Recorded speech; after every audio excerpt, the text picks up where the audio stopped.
Good morning, happy Tuesday, and welcome to Adam versus the Man. I know because we didn't cover that virus, which shall not be named yesterday. You might have gotten the false impression that it just went away and it's not a thing anymore, but that's not the case. We just didn't get to our Corona block yesterday. We got an even bigger Corona. Did I say it? Did I say the word? We've got an even bigger Corona block for you today on Adam.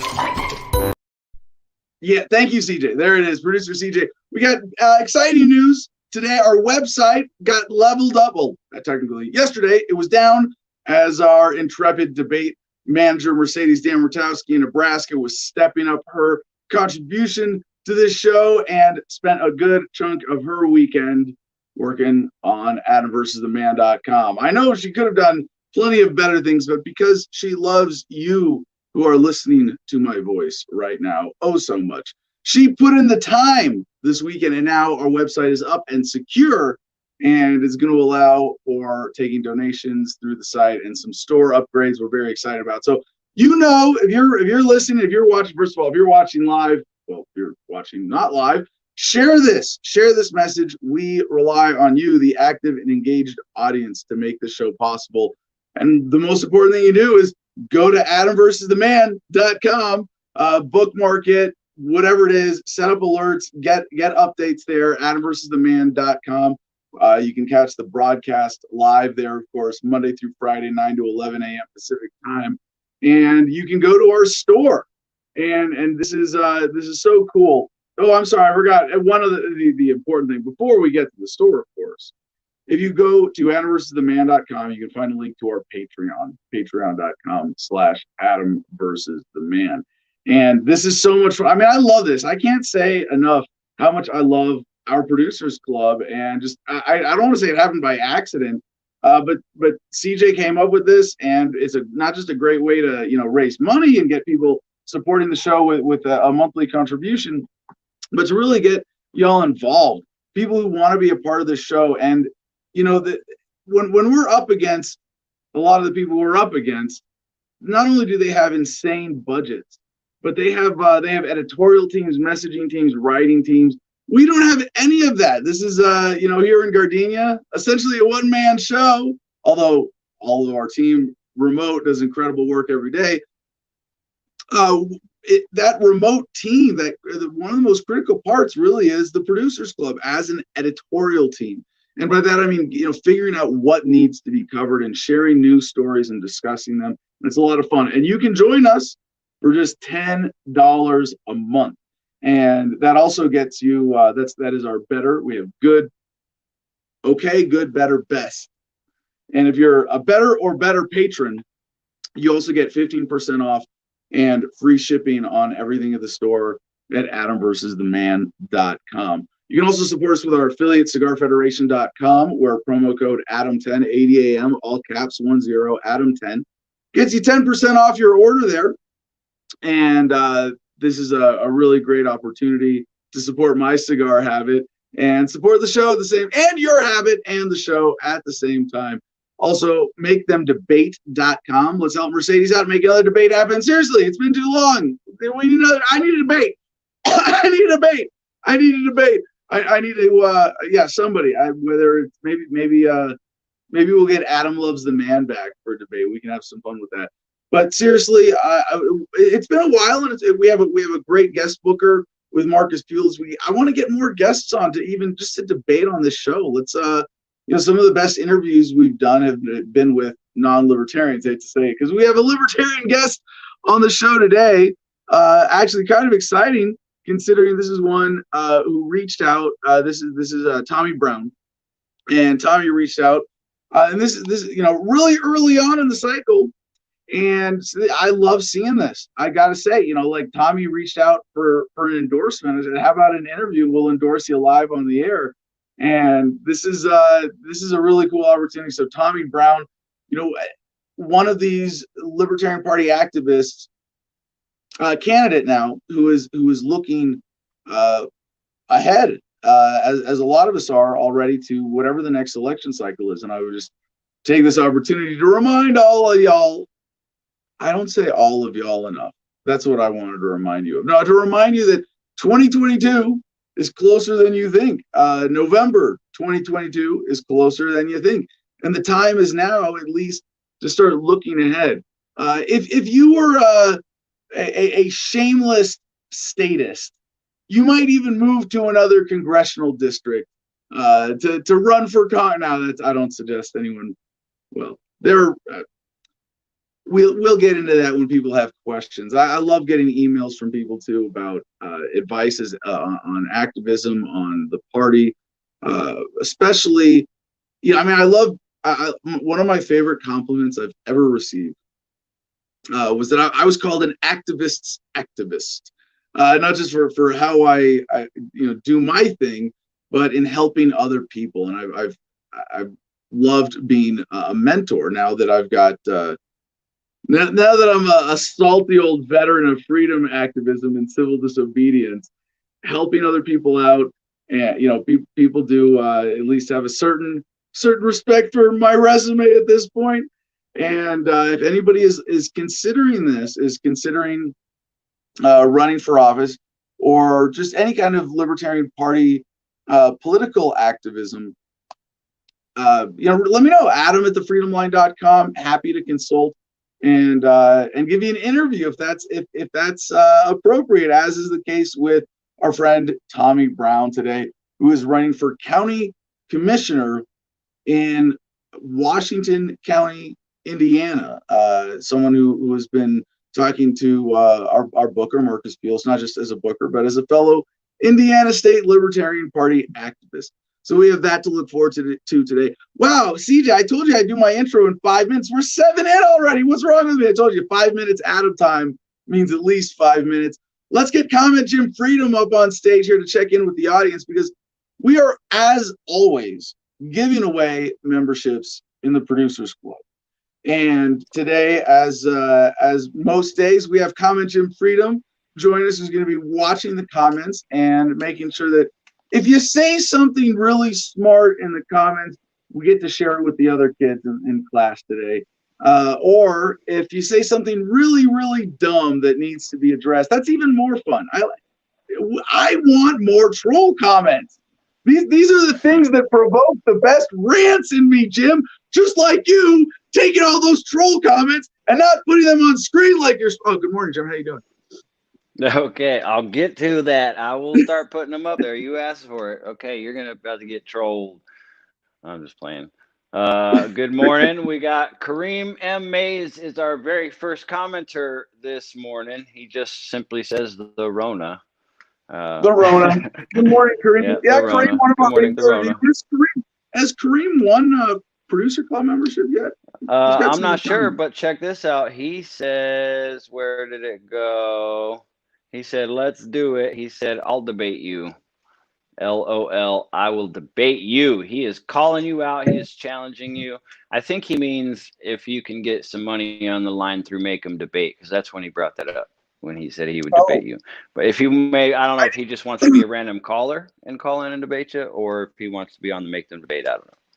Yeah, I didn't. I didn't mention the money thing, but hey, if you want to call in, if you call in and we get a good debate going, we'll probably call you the caller of the day and give you a Producer Club membership, right? Yeah, definitely. Gary LaMountain on Facebook. Do not comply. Nice to see you, Adam.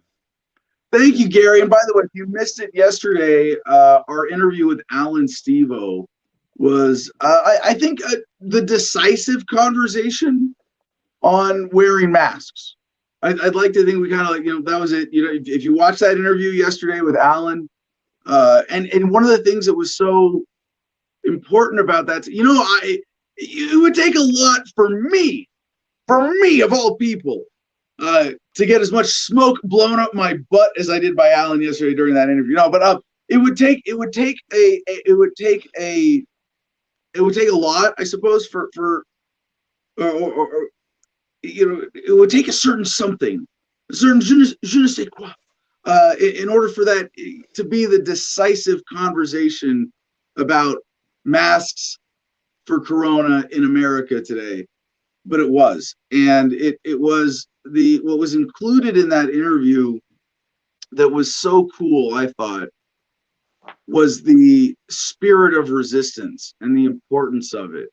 And what we covered the relevant civil disobedience principles, not all of them exhaustively, but the specifically relevant ones, like and Alan made the I'll do a real quick summary here because I really want people to go back and watch this interview. It's up as a separate clip if you haven't seen it.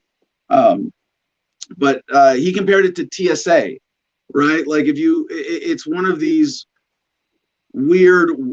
Hey, did you notice what I just said in that sentence that CJ didn't catch, Jim? Anyway, like when you go to a TSA checkpoint, I'm pretty well known for some of the old YouTube videos of me confronting TSA agents. If you're about to catch a flight for a job interview or a funeral or some kind of family gathering or maybe something critical for work, you can't go into that situation going, well, I'm going to opt out, and if they fuck with me, I'm going to keep going and get arrested and go all the way and just assert my rights and be sovereign human all the way. But then it's like, well, I'm gonna put up this much resistance, and if I hit a wall, I'm getting on my flight, right? And it's kind of the same thing with the masks, about knowing what your principles are, knowing why it's so important to resist this right now, and being comfortable with whatever play you're gonna make. And like I said, like I think everybody's favorite line from that interview was what, Jim? Something I said about flying to Hawaii. Don't make me repeat it. What exactly? Because you repeated it a couple times in our post-production meeting, Jim. What exactly did I say that caught your ear? You would be willing to take a finger in the butt to go to Hawaii and to comply. Instead of missing your honeymoon. Yeah, and I hate to say it so bluntly, but it's true, right? I mean, you made a good point of reference to it though. When I brought it up post show, you were saying you would take a finger in the butt. What was it, from a doctor to for a colonoscopy or whatever? What did you say? Yeah.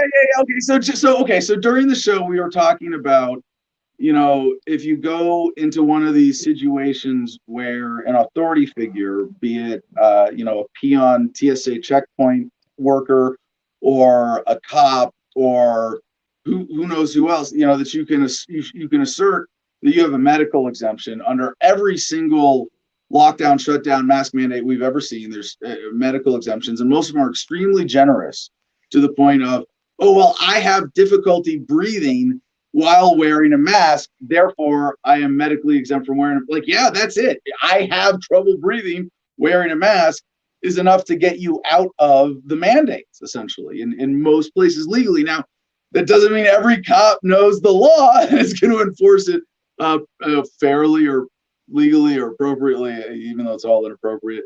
But I made the point that, we all make these sacrifices. We all accept that we're under duress in these situations, and we have to manage that. So if you can't say, well, every time a mugger comes and puts a gun to my head, I say, go fuck yourself because I don't believe in theft. Like, no, that's not how principles work, necessarily, at least. And when it comes to, like, what do I do? What do you do? What do I for everybody who doesn't know, I'm going to Hawaii for the first 2 weeks of January. I plan on doing the show from there the second week, much to my wife's chagrin. But we're going to be in Hawaii the first 2 weeks of January, and even without COVID, what am I willing to do under duress in order to get the privilege of flying today in America? I'm willing to get in a car with heavily taxed gasoline, drive on government roads, pay for a government parking pass, go through a government facility, subject myself to all the surveillance and violations of privacy already inherent in everything I've just said, buy a plane ticket, or I've already bought it online, show ID, and then subject myself to a TSA checkpoint where I might be digitally stripped naked or patted down and have my rights violated in a handful of other ways. Honestly, if you said, no, Adam, you can walk out of your front door and get on the plane, we just got to stick a finger up your butt for a couple seconds, I'd be like, yeah, that's, yeah, give me the finger. That sounds a lot easier. But, so now are you clarifying that that's only if they get rid of all the other stipulations? Yeah, Right. well, I don't know. I mean, I'd have no. I would still. I'd probably take a finger in the butt on top of everything else. People are going to start thinking that it's like my thing. No, I'm not. Like I love like my wife. I drive my wife crazy because every time there's an opera, I don't know where I got this. South Park, maybe, but like every time there's an opening, I make a joke about butt sex. I'm not into it. We don't do it. Like it's not a thing for us. I won't get any more specific than that. But this idea yesterday, you were making fun of me for, and I think I'm in a good when I say, hey guys, this is a threat to which you probably should comply. I hope it carries some weight because my inclination, I think I've proven, is to go the other way as much as possible. So to the finger in the butt, you were making fun of me saying, Adam, you would take a finger in the butt to fly? And I was saying, well, I'm getting old enough. I would take a finger in the butt to make sure that I don't have prostate cancer. And I got to tell you, knowing that I don't have prostate cancer is a lot less fun than going to Hawaii for 2 weeks. So what would you take a finger in the butt for? Maybe that should be the title of today's show. No, all right. I think we've covered that enough. If you want to, we have a big Corona block today. That's going to be the probably the rest of the first hour of the show before we get to Tommy. But yeah, if you missed it yesterday, that Alan Stevo conversation, except for the full explanation of the finger in the butt, we didn't sidebar on it very much. That was the decisive conversation about masks in America today. I really recommend everybody check that out. Definitely. Okay. Really quick with Kareem Mays one more time. He's asking, what's the way to contact you for an interview for someone who is running? I would like to get Joe Solosky on the show. Is it Marcus at thefreedomline.com that they would that is it. email? Yep. That's Marcus, it. Marcus at MARCUS. Yep. So email there and get that interview going. We'd love to have him on. Yep. Hashtag last lockdown, says Lonnie Lee Reed. I like that. Hopefully, well, we know it's not true, unfortunately, but Ted Danson showing up. He says, love you, Adam. Practice peaceful non-compliance. Very specific. Yeah, I like it. See, yeah, that was a big part of the interview yesterday. And there is, you could say practice non-compliance, and I'd say, fuck yeah. You say peaceful, and I go, yeah, fuck yeah, but it deserves a little more thought, right? And I would say there are times when you need to be non-compliant in a way that might be not peaceful.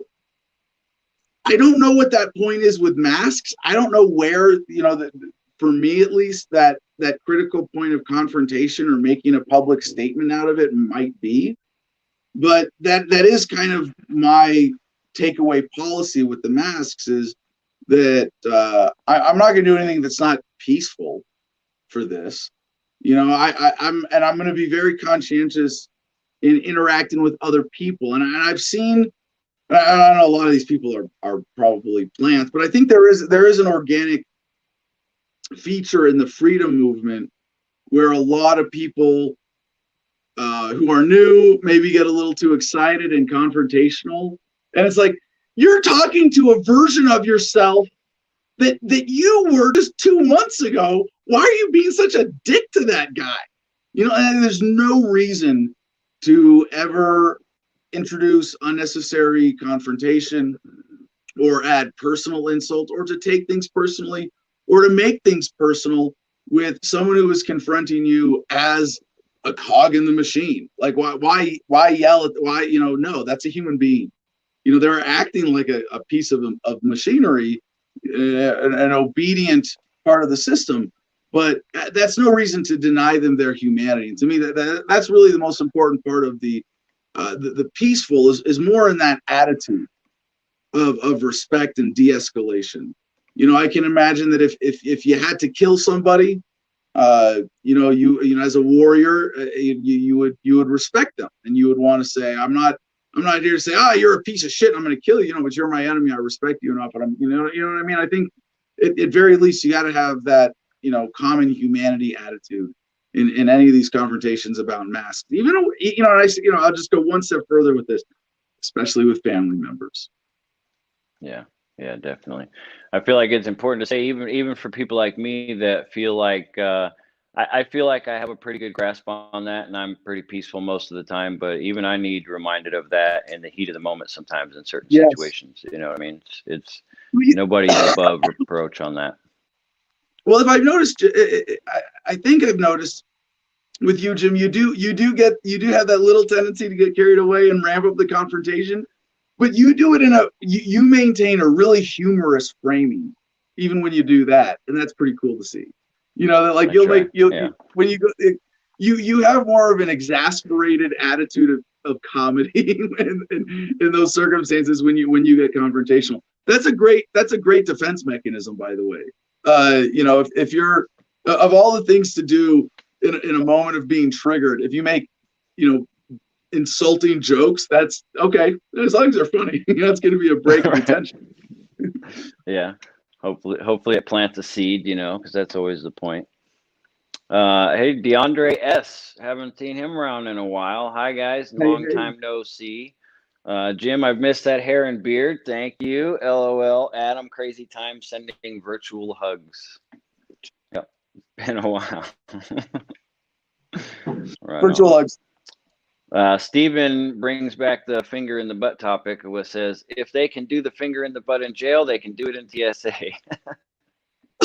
Wow. All right. Well, do I need to start telling jail stories? I don't think I've ever got a finger in the butt in jail. Yeah, I haven't done that much time in jail, but I've never taken a finger in the butt jail, so I don't know. Okay, hold on. Hold up. Fingers in the butt. CJ's got to get in on this talk.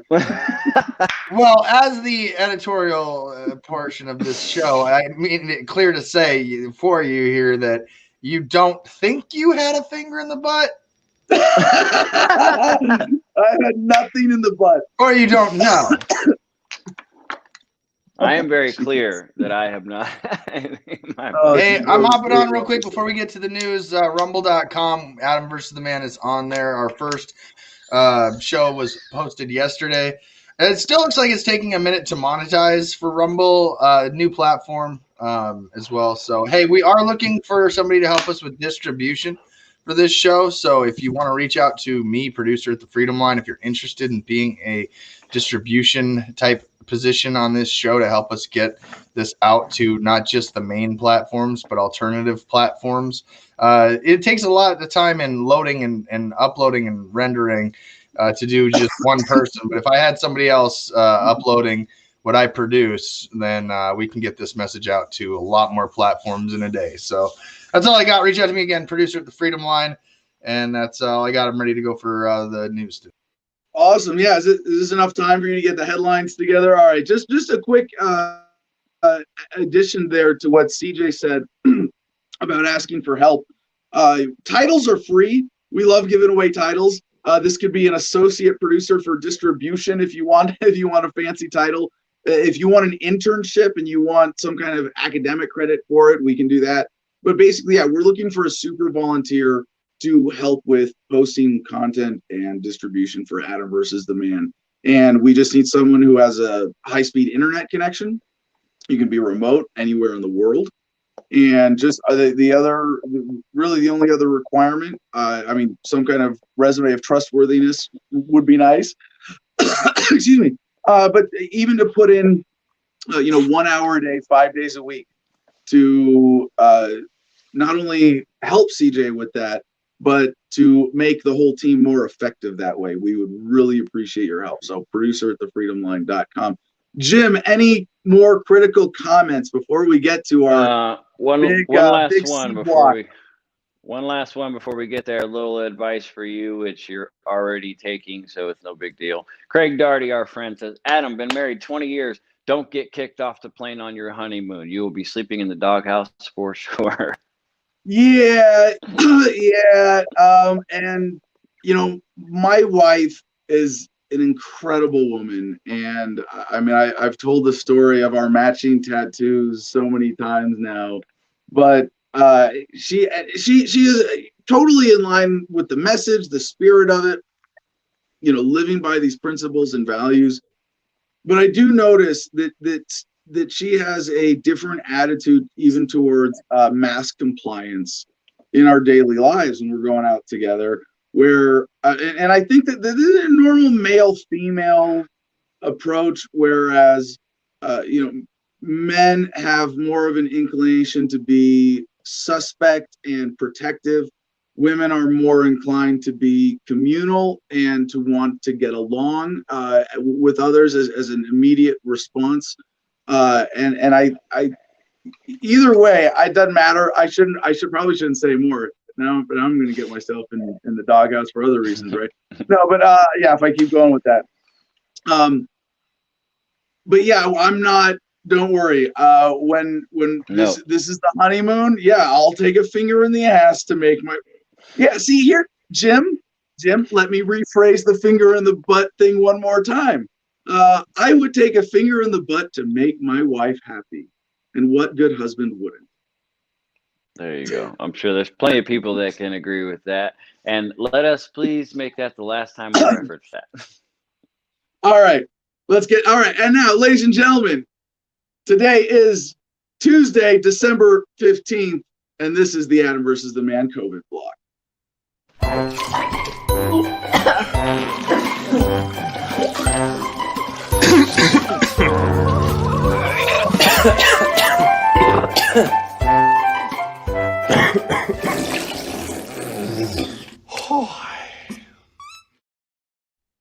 As has always been the case, dear censors, everything that we have discussed on Adam versus the Man, or will discuss on Adam versus the Man, regarding COVID, Corona, Carina, the virus which shall not be named, nothing but parody, and none of it is intended to be taken as medical advice or anything else worthy of your attention as censors in any way. Our first headline in the Corona block today comes from AFP via yahoo.com. Nurse gets first jab as U.S. begins COVID-19 vaccinations.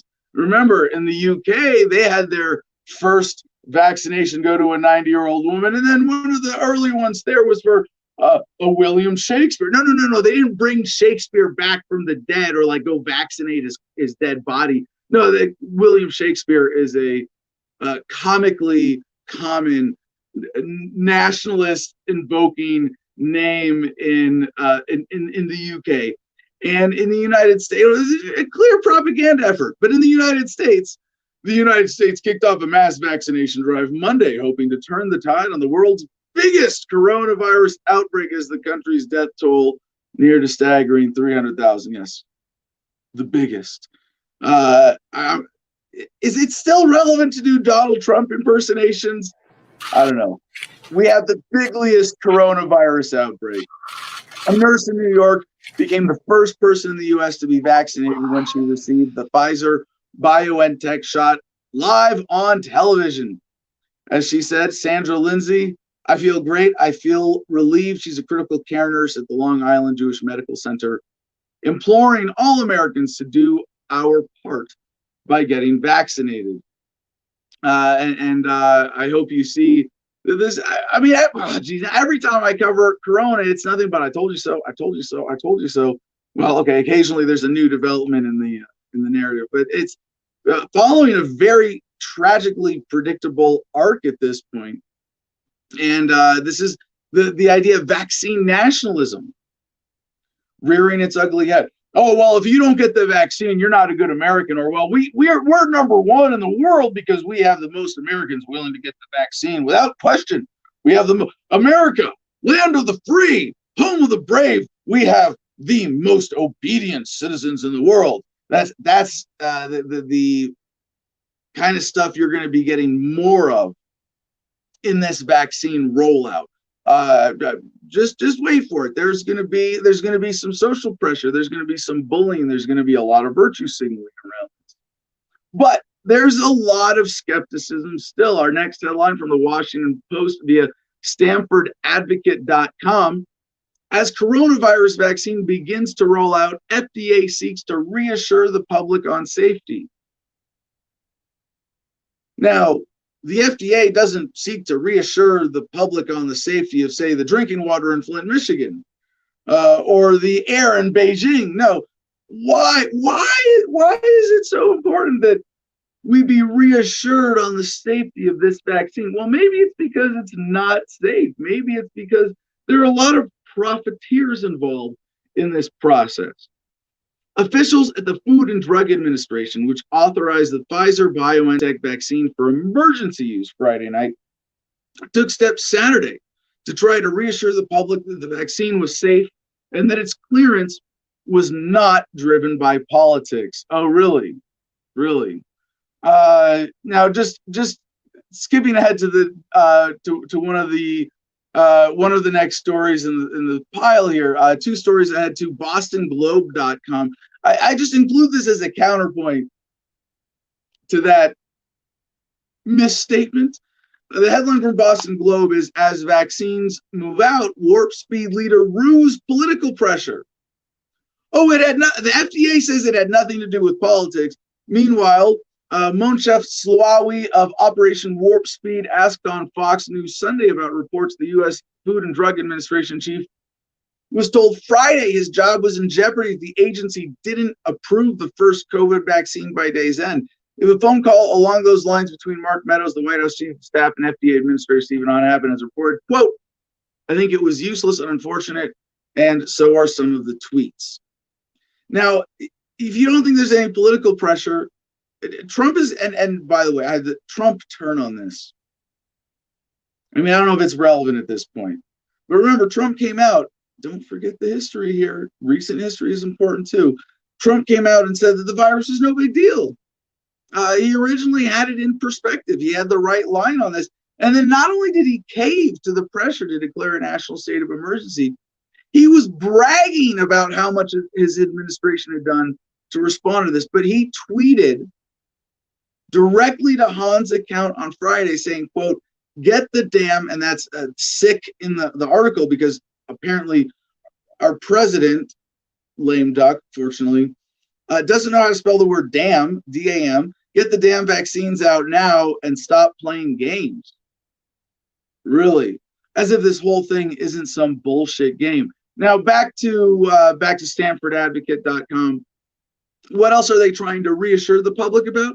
They also said that as a precaution, healthcare sites administering the shots would be equipped with safety equipment to treat potential severe allergic reactions.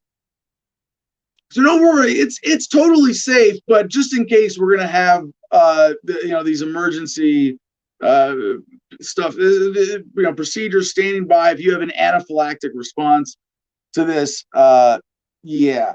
So the side effects of this though are not just the rare allergic reactions are relatively rare, but that there are regular vaccine side effects that are worse than the actual virus for most people. Now, I don't know how accurate this number is at this point. You'd have to, and I'm sure the analysis has been done with the numbers that we have, but we don't know, how many people actually have it, because you could calculate this. You could do random samples. You could estimate, how far out there is it? How many people have been exposed or contracted it but been asymptomatic? But it's something on the scale of 80%, no symptoms, and then you have better immunity than with the vaccine. At least a unscientific observation here, right? But the side effects from the vaccine, from what we've seen, is that with the second shot, and it's 2 shots, and they have to convince people to come back and get the second shot, that it puts a lot of people out for a day. Now, side effects, how do they compare to the 20% of people who do experience symptoms allegedly with coronavirus? Who knows? And again, recurring theme, I'm still pissed off that we don't have better numbers, that we're not sharing this information freely. When Donald Trump tells the CDC to conduct deliberations in secret, there are consequences to this. And I hope you can see that just even in sharing the data, there's some huge disparities. You'll see in some more of these stories here, but that we're not living up to our potential. Not even freaking close. That's got to be frustrating. That's got to make you question something. Now, for the people who are looking at this simplistically and optimistically, thinking, okay, the vaccine is here, it's going to be rolled out, and all this is going to end. This is going to be the last lockdown wave of bullshit. No. Wall Street Journal has this headline: vaccines are coming, but they won't end COVID-19 anytime soon. In the Philippines, inoculating the necessary 60 to 70 million people could take up to 5 years, officials say. Now, how long are they going to be able to drag this out? And I have to say that I was a little bit off, significantly off, really, in my estimate on the momentum of the coronaphobia racket. That it was, I'm thought that it would lose significant momentum after the American election, but it has too much sort of international and extra political momentum, if you will, that the people profiteering from this are going to be able to considerably draw it out longer than I had expected. And in the case with the Philippines that they use as an example here, the target is 60 to 70 million of the country's nearly 110 million people. They say they're going to do this using a patchwork of vaccines from different suppliers. So far, the Philippines has struck just one vaccine deal for 2.6 million shots. That's 1.3 million people, remember, 2 shots. And that's out of 110 million in the population. So if they get that, well, here's the Wall Street Journal's snarky wording on this. Manila's early blueprint is a reality check for those expecting a swift vaccine-driven end to the pandemic and revival of global trade and travel. While some countries may be able to get shots to large portions of their populations in 2021, some in the developing world may be years away from protecting more than their highest risk populations. That means the virus will continue to circulate and claim lives in various corners of the map. Yes, various corners of that. Some global health specialists worry about a future in which the coronavirus lurks in such places, becoming endemic and perhaps evolving in ways that make current vaccines less effective. Don't worry, we'll have something else to scare you about. And one of the stories that was shared in our Producers Club, this is from NBC. Well, most of our stories here are from the Producers Club, but this one was shared with a comment. I don't like being called unreasonable. NBCnews.com. NIH director asks Americans to leave conspiracy theories behind on vaccines and look at the facts. Oh, really? I should look at the facts? Oh, thank you, dear government official. Why didn't I think of that? I was looking at science fiction. I was looking at my dreams and fantasies and wishful thinking and ideologically driven pre-conclusions of, facts? Oh, thank you. Really, I should look at, now, this kind of hollow propaganda should be a red flag. But anyway, the subtitle of the story, one of the nation's top health experts says reasonable people would look at the public data on vaccines and say, I want this for my family. No. You would say, I want this for everybody else and not for my family. Every injection comes with some risk, and maybe it's insignificant. And maybe the peace of mind is better. But if it's a vaccine that works, you don't want to get it and risk the side effects. You want everybody else to get it, and then you never. But this is the kind of talking down from authorities that it should be taken as an insult to your intelligence. And again, a kind of red flag. This is This is not someone being honest with me. This is someone trying to manipulate me. So a couple new warnings about the vaccine from lifesitenews.com. This headline, Pfizer COVID jab warning. No breastfeeding. Avoid pregnancy for 2 months. Unknown fertility impact. Oh, yeah, that's how we reproduce. We make babies. Maybe vaccines are going to have a bad effect on that. If we don't study that first, we might have some unpleasant surprises in the long-term side effects that we see as this virus vaccine is out in the population for a little bit longer than these emergency rush trials. A safety instructions document published by the UK government states for women of childbearing age, pregnancy should be excluded before vaccination. Well, at least now women have another way of getting out of the vaccine. Oh, I can't take it. I might be pregnant, or I believe I'm pregnant, and that's all you have to say. That might be enough. So, I mean, one more reason not to get it, but fortunately, this one comes with a way out built into it for women at least. Now, the Washington Post. This next headline. I didn't think it would. No, this is scary. This is scarier than I expected. DC Council approves bill allowing children to get vaccines without parents' consent. There is a significant possibility that the day schools open in the United States is going to be the day they all get greeted by a needle at the door.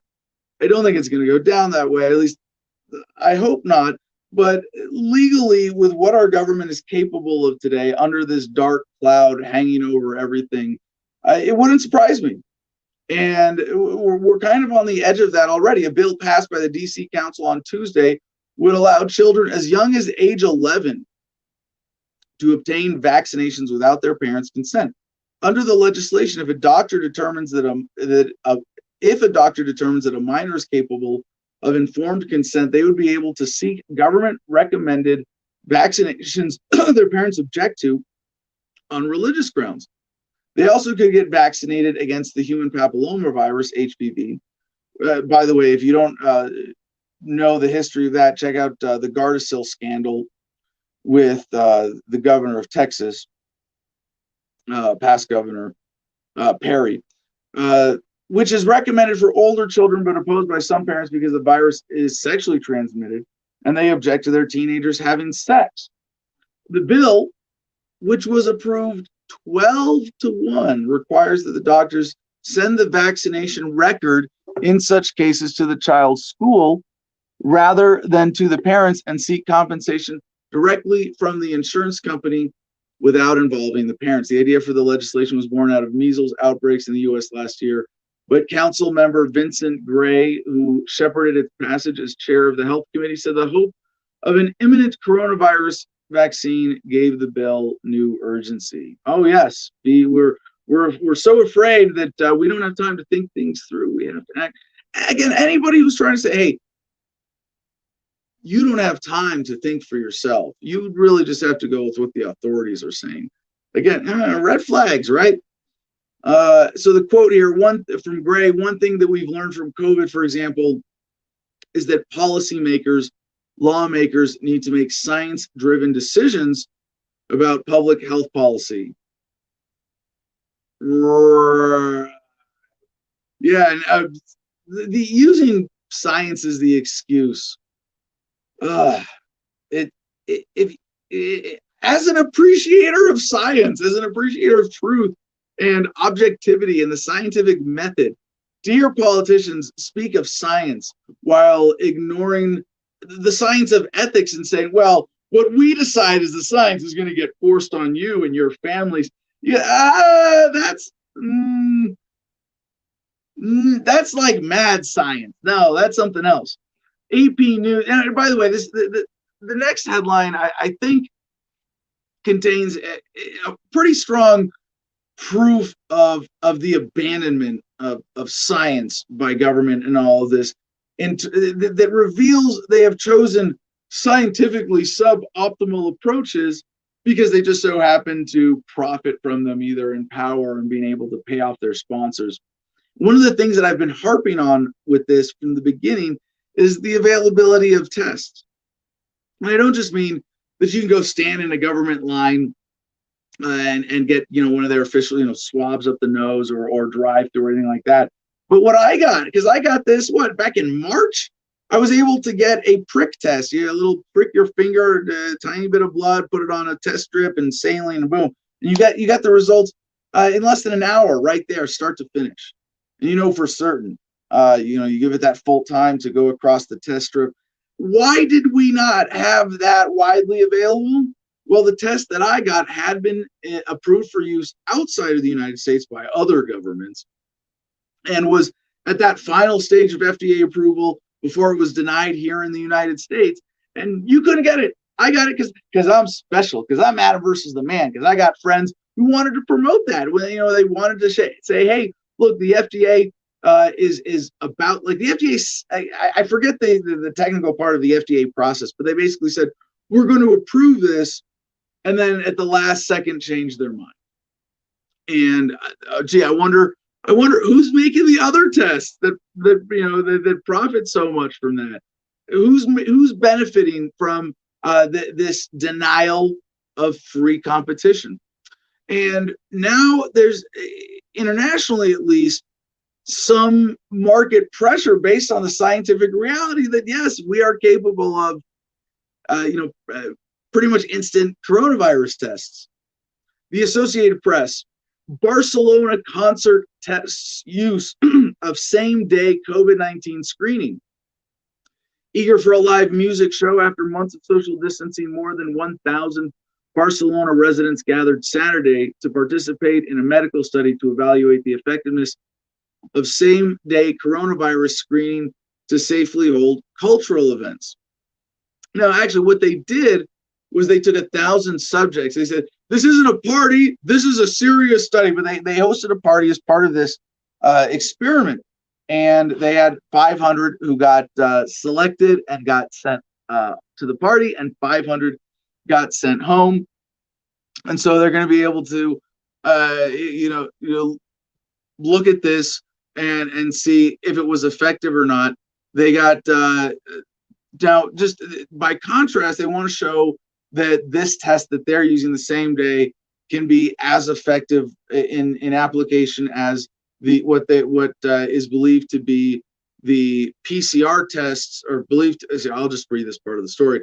All 1,000 of the volunteers will also undergo 2 PCR tests, which have a higher capacity to detect the virus than the same day antigen test.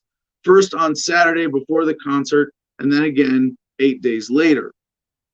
Rivola said these PCR tests will allow him and his fellow investigators to determine if any infected people got past the same day antigen screen, and if so, did they infect others inside the show?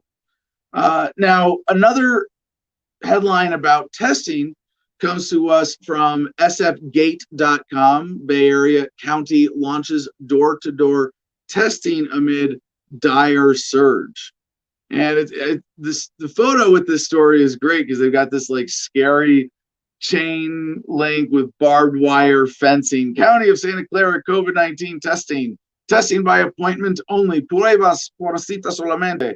Santa Clara County launched a door-to-door coronavirus testing effort this week to curb a pandemic that's spiraling out of control. And when you see chain link fencing with barbed wire on top, utilized to administer medical services, you know that we have a dire situation and things are spiraling out of control.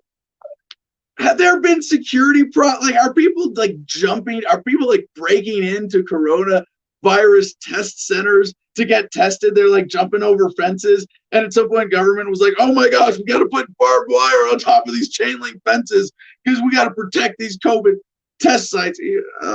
Really? But yeah, door-to-door testing. Now, no swab. Now, here's the thing. This is a no swab, results delivered 24 to 48 hours. And this is one that I took at a family member's request to go home for Thanksgiving. And I tested negative. My wife tested negative. But how much can you trust this? It's kind of a black box. At some point, I mean, we're about to go to Hawaii. I got to take a test within 72 hours. My wife and I have to go somewhere in LA where we can get one of these now relatively quick tests. Although it seems to be now it's the standard. It's going to be within 48, 72 hours tops for most tests. You're in the United States, you're going to be able to get results. And how easy would it be for someone? Let's screw with this guy. Let's say, let's make that one a positive. Who knows? Do you trust government? I mean, I'm sorry if I'm maybe my position sounds cynical, but I'm a veteran. I've had my social security number lost by government to hackers I more times than I can count. Bruh. Yeah, you really think that's going to be a trustworthy system all of a sudden? Because now it's Corona, and now it's rushed, and now it's a dire situation, and now we have all of our bureaucrats going door to door to administer. Okay, it's nurses or whatever, or it's probably going to be firefighters, some kind of government healthcare provider.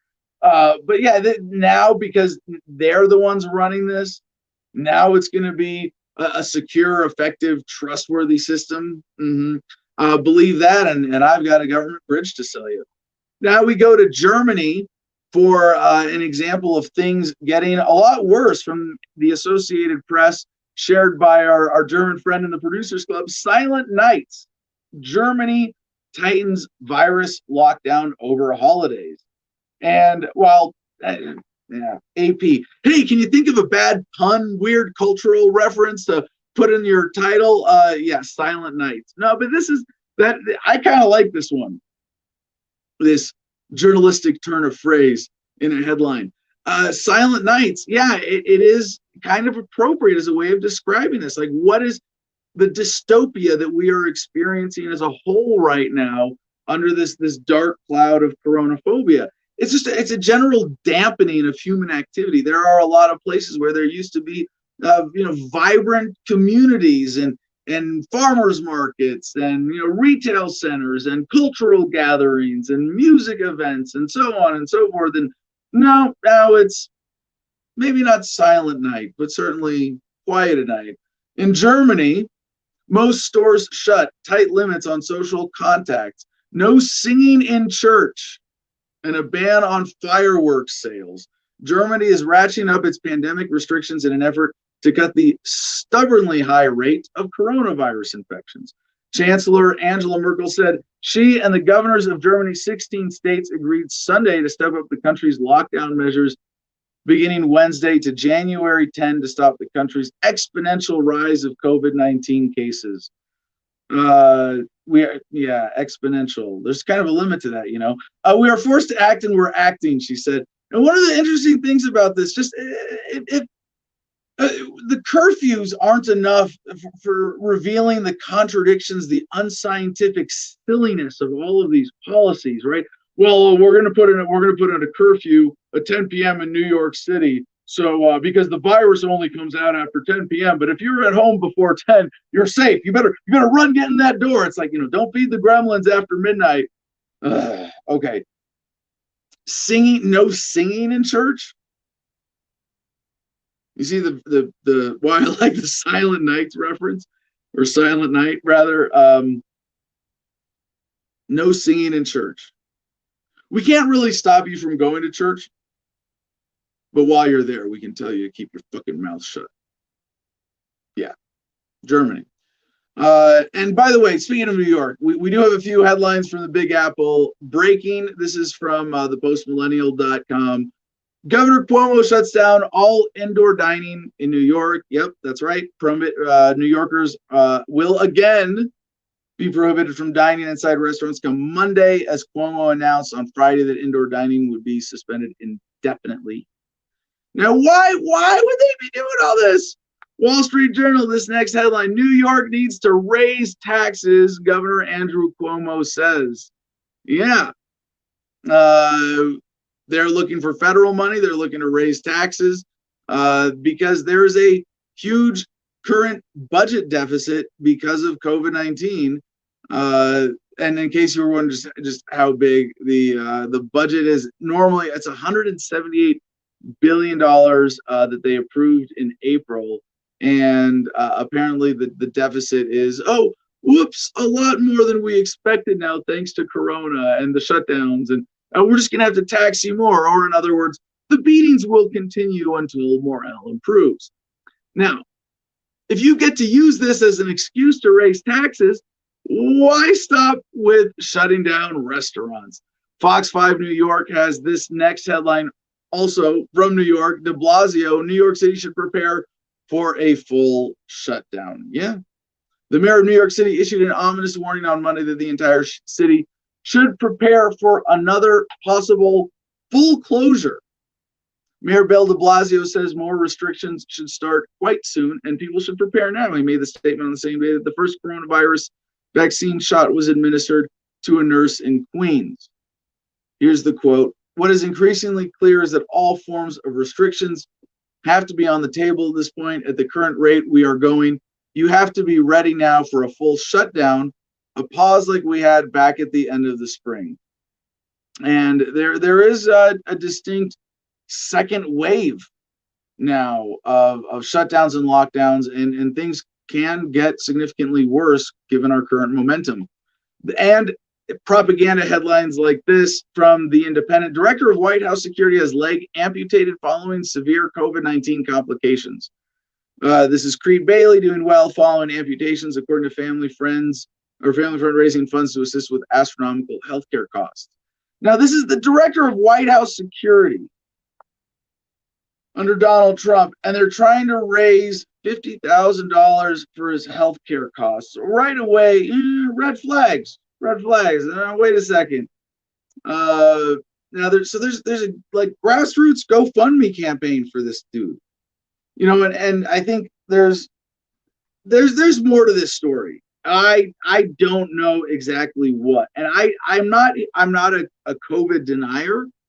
It is, I get it. You know, part of our experience in the great global family's human petri dish, and that it has real health consequences, like the flu, or you know, something that's 2 or 3 times as bad as the flu, possibly. Although I think it's more like a little bit less at this point.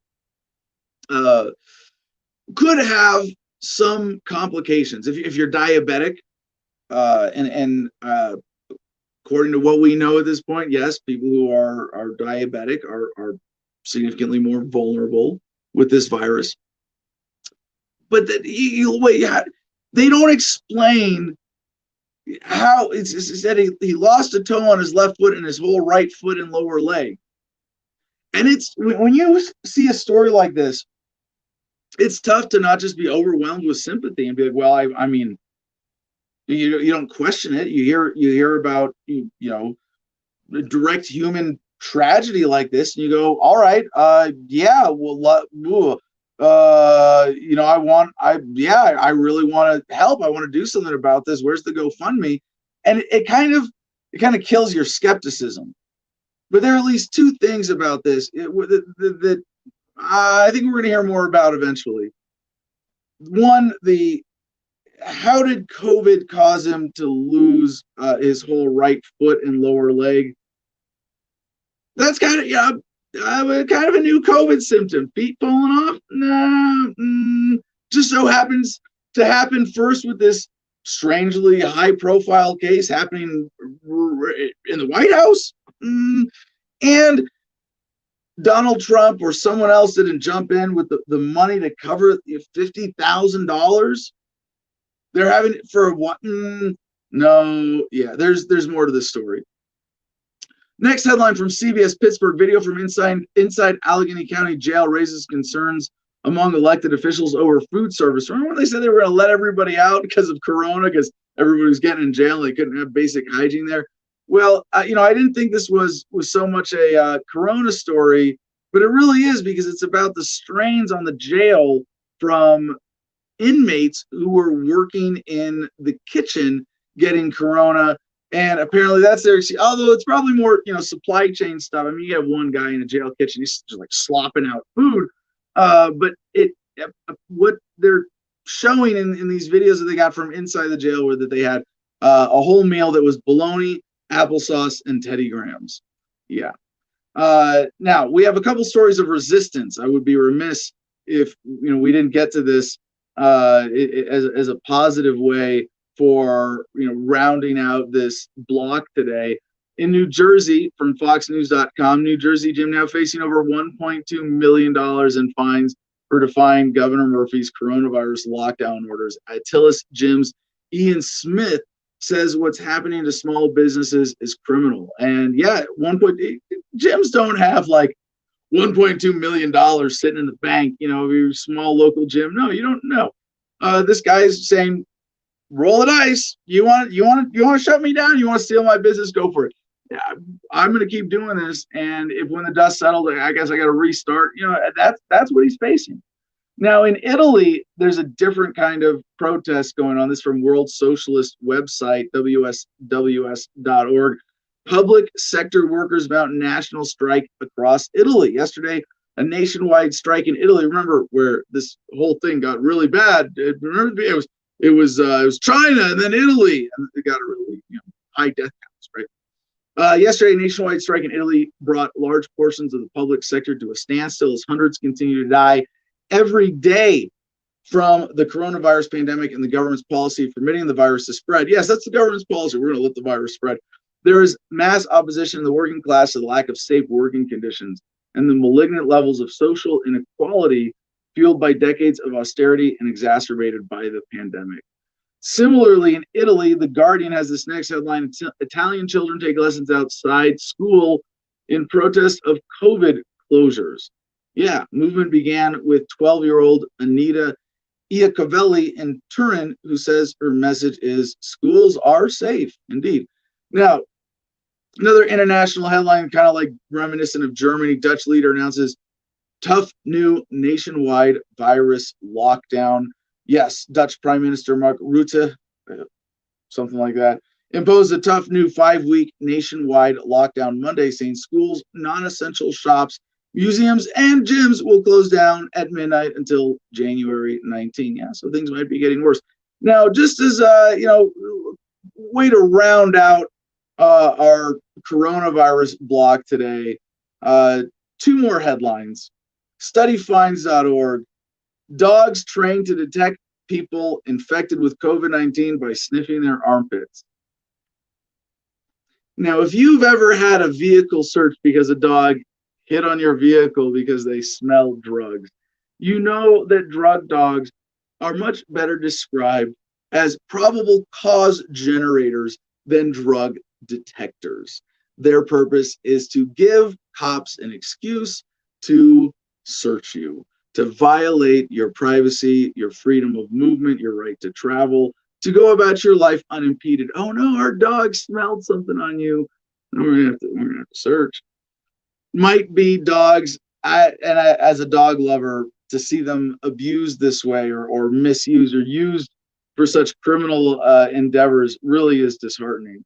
And finally, from 2020news.de, Dr. Wodarg, I just want to say these names, Dr. Wodarg and Dr. Yidon request a stop of all coronavirus vaccination studies and call for co-signing the petition. Yeah, some of the doctors, and this is the ex-Pfizer head of respiratory research, Dr. Michael Yidon, and the lung specialist and former head of the public health department, Dr. Wolfgang Wodarg, filed an application with the EMA, that's European Medicine Agency. This isn't happening in the US, this is in Europe now, responsible for EU-wide drug approval for the immediate suspension of all SARS-CoV-2 vaccine studies, in particular the BioNTech Pfizer study on BNT162b. So global implications if they are successful in this effort. And these are some of the most credible scientists that you could have involved in this conversation. What's their recommendation? And I'm not here for an appeal to authority, but if you're going to make the appeal to authority to say you're going to bend me over and stick a needle in my butt, I'm going to come back with a counter argument, because there are plenty of other authorities in medicine right now saying all this is nonsense and it needs to stop right now. Not just the whole coronaphobia, but the virus, the vaccine rollout that we're seeing right now. And if I guess I need this just to get past it, but that's our Corona block for the day.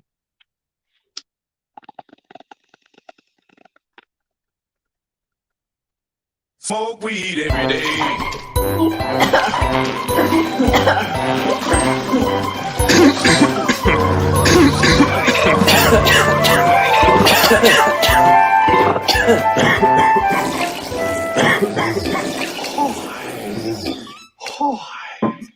Well, CJ, I'm sorry, but went a little longer than we expected there.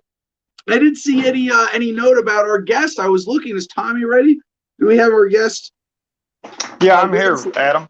Hey, all right, awesome. Thank you so much for joining us, ladies and gentlemen. Our guest today, Adam. Hey, sorry, come on. We'll cut all this for the fun time. Tommy, can you do me a favor and turn your phone fancy list sideways for me, please, sir? There you go. How's that? Is your screen lock off? You got your screen lock on, I bet.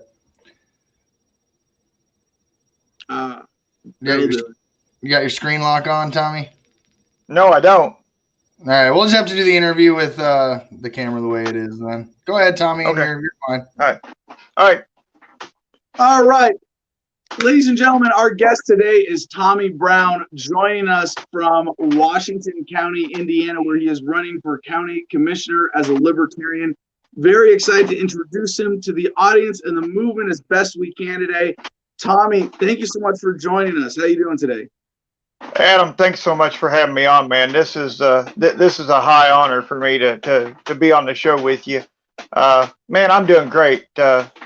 It's very exciting. Well, thank you, Tommy. I appreciate that. So tell us first a little bit about yourself. You know, what qualifies you to be a county commissioner? Well, Adam, I've spent the past 20 plus years in emergency management here in Washington County and a county to our north. I've been around the political realm within Washington County all of my life. The other thing that qualifies me is I have never served in county government. I'm an outsider. So I am not a career politician. I am a statesman. If I get elected, I will serve my term and then I will go back to whatever I was doing prior. I don't believe in career politics. But Tommy, you said worked in emergency management. That sounds almost deliberately vague. Can you be a little more specific there?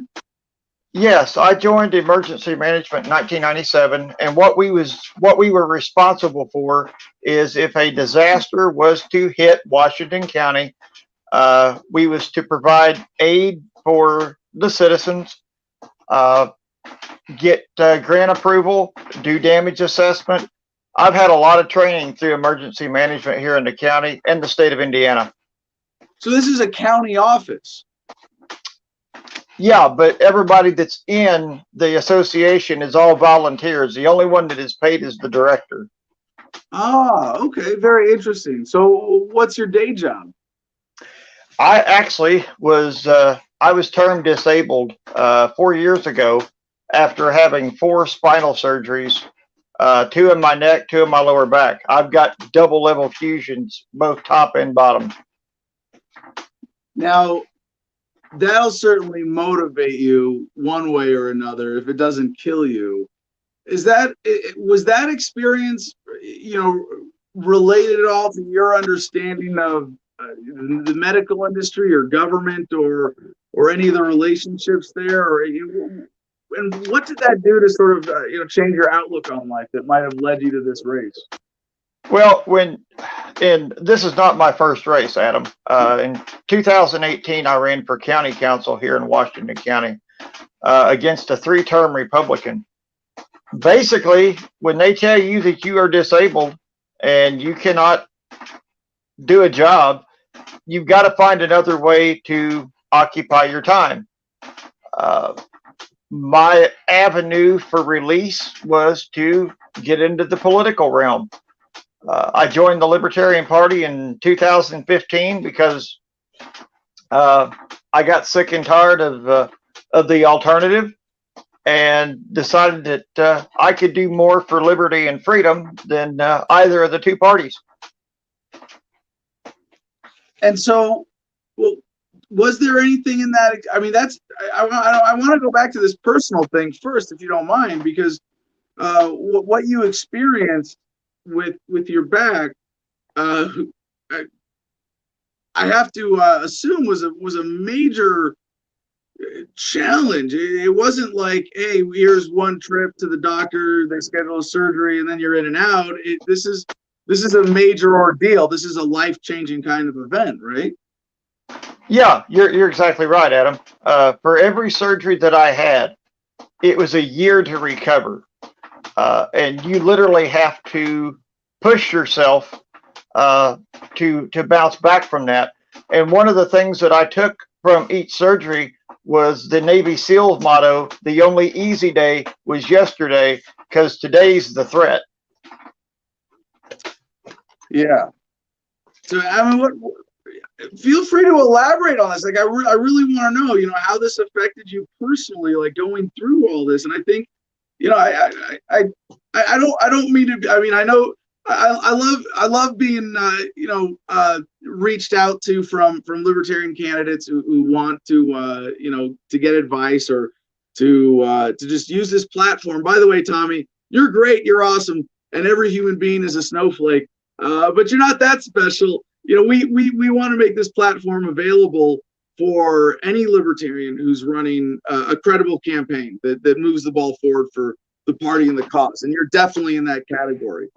And if I had, one sort of general advice, it would be, something that I need to remind myself of as often as possible, that I got from my campaign manager, the great Elijah Gitzarelli from Rhode Island, who said, people don't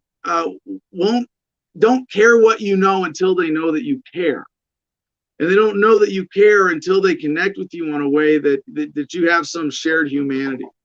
And I think, one of the ways that I've been able to do that, through my experience as a veteran, an inmate, and a civil disobedience activist, but this sounds like a defining kind of experience that's a potential to connect with a lot of Americans, as so many of us now have had major horrific experiences in modern medicine. You're absolutely right. The one thing that it did do, Adam, is it challenged me. It was point blank, laid in my face. Okay, what are you going to do now? Are you going to curl up in a ball and die?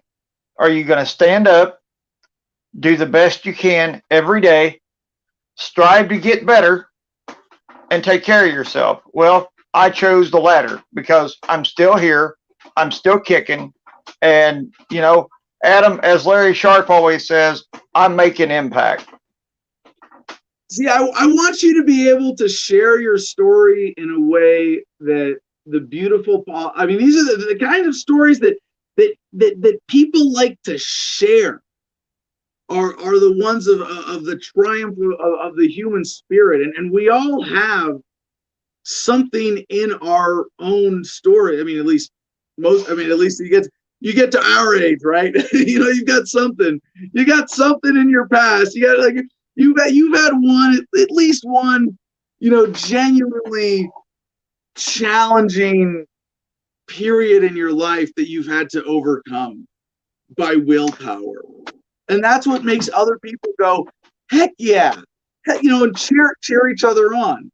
And I think, your story has the potential to do that. So if you could then next, how does that connect to motivation for political activism, or does it? Well, it has a lot to coincide with it, because let's just break it down and be real for a minute. Our political system is broke, just like I was broken after the first back surgery, which, might I add to that, prior to the back surgery, they wasn't sure what this was.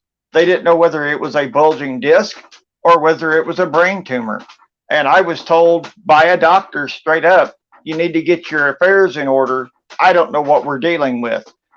That correlates to government. You know, we better get our affairs in order because we don't know what's coming around the corner next. When is the other shoe going to drop? Because literally, Adam, the system is broke, just like I was. I fixed myself. And by everything that's within me, I want to try to fix a system that is broke by sheer will and determination, and wrap all of that within love. Yes, that's what I'm talking about. Now, one more thing about this personal side of your story before we get to the purely political. You're still facing obvious physical challenges because of this. You're not just it's not just something that's behind you. And I understand your posture and even rocking is essential for your comfort. It's not just something that you're doing to show off your ceiling fan. Right. No, if I sit still for very long, the pain gets too much. Sitting very long at anything, eventually I will have to stand up and move because it's part of it. You know, having 4 spinal surgeries, you learn really quick what your body will tolerate and what your body won't tolerate. One thing I have learned is cold weather, it's not going to fly, because that titanium in my body will get so cold that it literally will put me down. Yeah. So this is something that you face as a daily challenge, and instead of saying, I'm going to shrink from the world, or I'm going to just indulge in creating whatever lifestyle best accommodates my physical challenges, you've jumped in, you've run, you're now in your second race for a local political seat. Tell us why you chose, what was it you were running for in 2018? It was a county council seat? It was a county council seat. And same thing this cycle, county commissioner is the title, right? Yes, sir. So why did you choose this race? Well, just to be really honest with you, this was the product of a lot of research. It also involves the fact that when you have commissioners in office that they only see the side that benefits them, there is a harsh exclusion of the public. There's very little communication. Sometimes there's none at all. It's you know, as I've stated before several times to other people, you know, this run for me is not about me. This run is about the people. This is about restoring that broken system. It's about repairing that, a lot like I did myself. But to get there, Adam, we have to unite as a community. There's a lot of division in Washington County, and I'm not talking about race or ethics. I'm talking about political lines. I am sitting in the middle of a Republican county stronghold, and you know, the Democrat Party in Washington County is slowly dying. The Libertarian Party in Washington County is growing, and you know, we are the quote unquote second power within the county.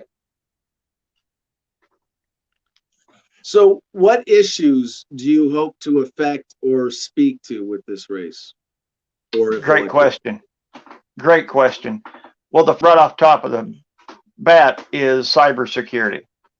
In 2019, in June, our own Washington County Sheriff's Department website was hacked, taken over, and redirected. You'll get a kick out of this, Adam, to an escort service. And oh, isn't it though? Pull up to the Washington County Jail to pick up your escort. So, and So after this happened, By the it was way, like, it's like when you see hackers versus government, and you go, well, which side of this fight should I be on? You go, well, which one has a sense of humor? I think I'm going to go with them. And it is kind of a good principle for any fight. If you see a humorless asshole on one side of a fight, you probably should consider going with the other side. right, and I've been talking cybersecurity as long as John McAfee, if not a little bit longer. Actually, John McAfee was the one that got me to look at cybersecurity. And Adam, speaking of cybersecurity, you was talking about the coronavirus earlier. Do people not realize that now, if a doctor's office is closed, you're doing everything via the cyber web? I mean, come on, really? So now we have not only can they wreck you financially, now they're going to know everything that you've ever had done medically. And heaven forbid that a small, let's say, urgent care gets hacked, they put a ransomware on that facility. Do you think that facility is going to have $1.2 million to pay a ransom? I don't think so. So what else this sounds like a much bigger issue that has come specifically to be relevant for Washington County, which is really surprising. But it's also a bit of and I don't want to say that it's not relevant, but it's not one of your traditional issues that sort of speak to meat and potatoes, local Indiana voters. How do we put food on the table? That kind of thing. What are the concerns for people in your district, particularly now with the economic situation? Under the cloud of Corona. Well, the other couple of big items. One is the drug problem here in Washington County. We've got a major one here. You talk of economics. Well, I'm glad you brought that up, because my plan for the economic growth of Washington County and getting people back to work is I want to incorporate cryptocurrency. I want to innovate in growing hemp countywide. Once we can get 5 or 6, maybe 7 farmers growing it full time, then we can move towards having a Washington County hemp co-op, which will allow us to get hemp production companies in here. The next thing, as far as growing economically, is I want to turn the drawing of businesses, I want to turn that back a little bit to the people. Sadly here, the government here thinks that the people are just subjects to be admired, pat them on the head, and let them vote for you. I don't view it that way, Adam.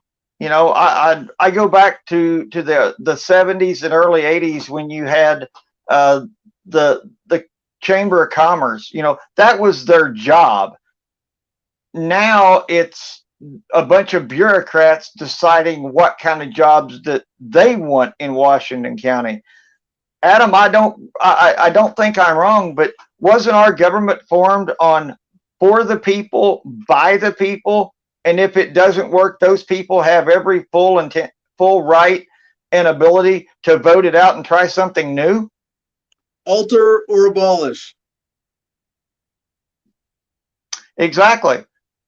So that's kind of my economic plan right now. The other big thing that I'm really focused on is we have, believe it or not, even in Washington County, we have a homeless problem. Is it talked about?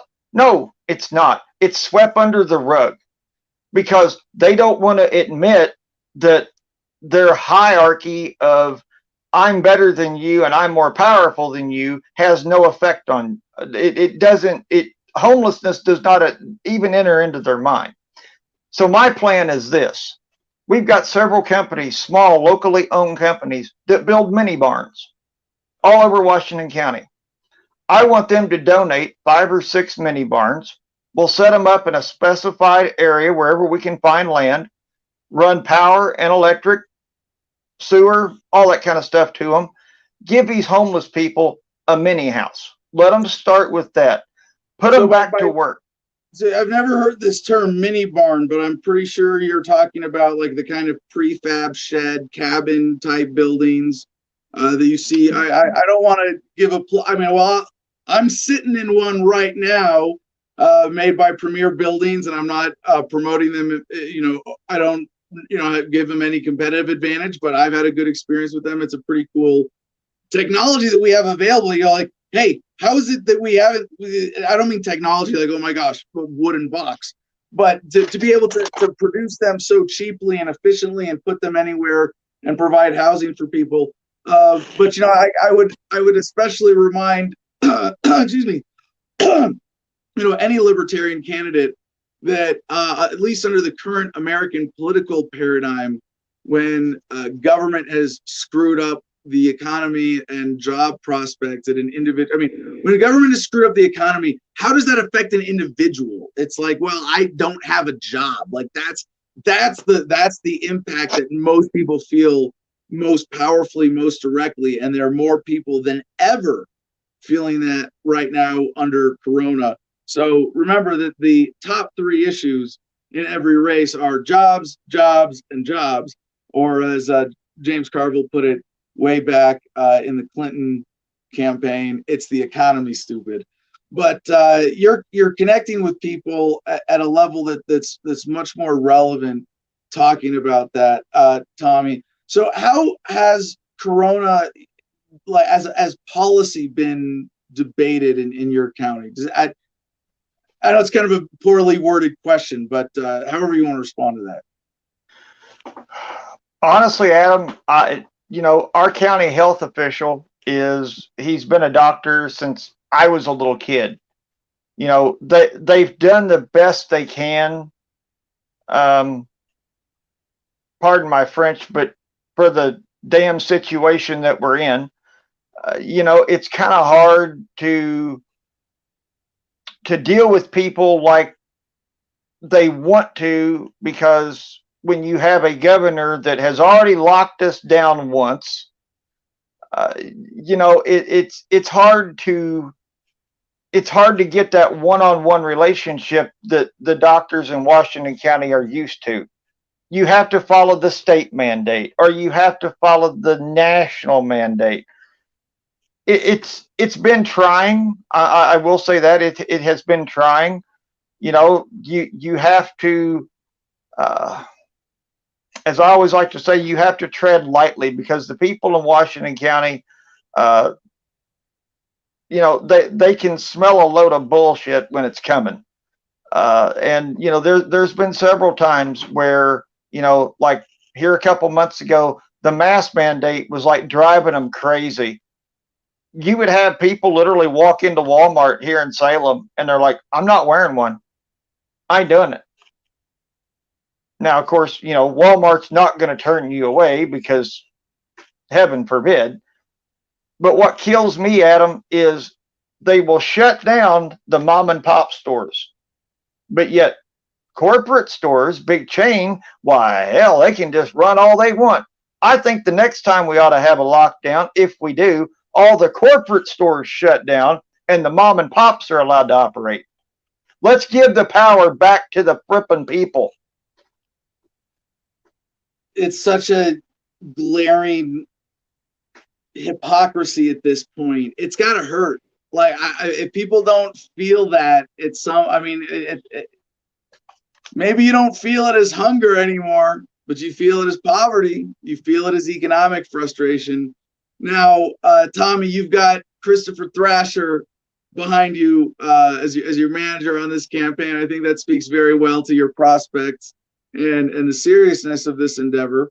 You were also endorsed by our friend Larry Sharp in 2018. So what do you think about the prospects for this race itself? What are you looking at? Strategy, timing, and how are you hoping to have an impact in the race? Well, let's start from the beginning. Actually, Chris Thrasher is my door-to-door campaign manager. I've got a local guy that I've known for years that is my actual campaign manager. I've got a staff working with me of about 12 people. And, you know, our strategy, you spoke of timing. Well, our strategy was to come out early, come out fast, and we wanted to hit as hard as we could for as long as we could. Now, with COVID-19, we don't know what our next step's going to be. You know, by the time we get ready to start actually actively campaigning, you know, what's that campaign going to look like with COVID-19, with the ominous power grab that government is doing? You know, are we even going to be able to allow door-to-door campaigning like has been done for years? You know, shoe leather wins races. So our backup plan is to use social media. Almost everybody has it. I'm on Facebook. I'm on Twitter. You know, we may have to resort to that. We're basically going to saturate radio and newspaper. And just to make it kind of cool, Adam, we're even going to finance a billboard for a short period of time, just to give that little bit of pop. But you know, our strategy right now is to get out early. We want to show people that, you know, hey, there's another way to deal with things, and it doesn't have to be the same song and dance that you've done for 25 years. You know, we've got to change that mindset, and we've got to reach people on a close personal level, and that's been our strategy all along. But the one thing that's glaring is we want to unite, we don't want to divide. Absolutely. No, it's beautiful to be able to keep front and center in your messaging in order to connect with people on a more personal level. And I think it's one thing that I wish I hope to see more of from libertarian candidates like yourself. The use of personal experience and stories to connect with why we care. You know, we're not libertarian. I know it seems a lot of times from the internet like we're just libertarians because we want to be right about everything. And that is one of the nice perks about being libertarian. But why do we care so much about being right about this stuff? Because it affects real people as it has affected us, as our experiences with our life challenges have led us to want to serve others by spreading a message of freedom. We want to share that with people. It's one of those things that gets bigger and stronger the more it's shared. So, Tommy, if there's anything else you want to say about that, or how people can connect with you or support your campaign, please. Yeah, you know, Adam, this is one thing that I've taken away from Larry Sharp and you in some respects. I am sick to death of the old-fashioned, oh, well, let's lull them to sleep, they'll vote for us, with libertarian rhetoric and history lessons. Really? Come on, man. I mean, look at John McAfee. The man was going to run for president, and all he was going to use was social media. You know how cutting edge that is? That is flipping out there. And it was like, oh, okay, so he's going to use social media. McAfee was right. He was right. Adam, we don't need to do the same song and dance because it feels good. Now, as far as how can people get a hold of me, Facebook, it's Tommy Brown III for County Commissioner District 2, 2022. And on Twitter, it's at Tommy Brown III, #1. You'll notice on my cover photo, it says the Front Porch Campaign. Barring any COVID restrictions, that picture right there is how I'm going to connect with people. I want to sit on their front porch, drink a glass of ice water, and I want to find out what they're thinking. Because you know something, people are mad.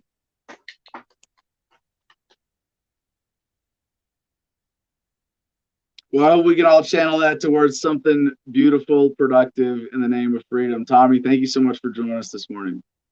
Adam, thank you so much, man. I appreciate your friendship, and thanks for having me on, man. Stay in touch. Of course, happy to help. All right, let's get back to Comment Jim Freedom and checking with our audience after that great COVID block and that great guest. Jim, what does the audience have to say? I was a pretty good COVID block. Felt good. I felt like I got it out of my system. Yeah, definitely.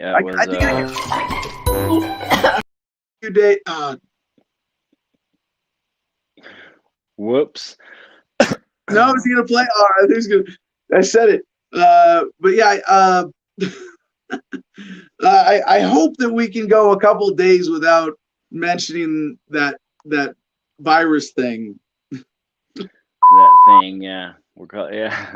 There we go. We'll get a beep. CJ's got a soundboard now, doesn't he? He's got all the buttons hooked up to screen. Like, give us the Chewbacca. What's the Chewbacca? Yeah. All right. Well, I promise. One soundboard for 66. He's gonna have way too much fun with those. You know what we need to add to that is the V for Vendetta dude going, make them remember why they need us. That's true. Yeah. That's a good one. Get that one. Yep. If that's not already on your soundboard, get that one on there.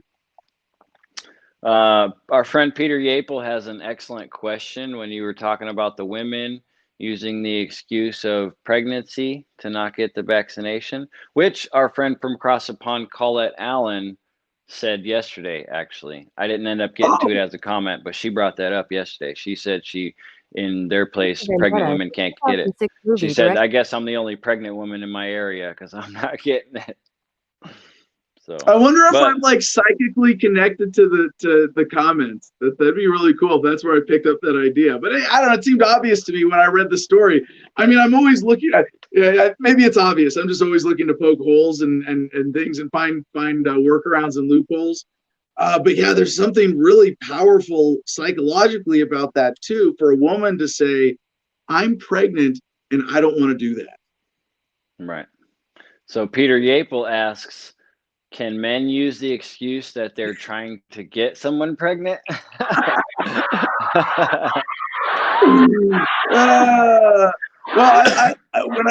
I started laughing early on that one because I was thinking, wait, can men? And my mind jumped ahead to say that we identify as women and are getting sex changes and will be able to get pregnant with so we can't do anything that would compromise our ability to get pregnant. Like, yeah, just say you identify as a woman and you could be pregnant. Yeah. That would be a stretch. If it's at the point at which these vaccine quasi mandates start coming out, can't do this without a vaccine, can't do that without a vaccine.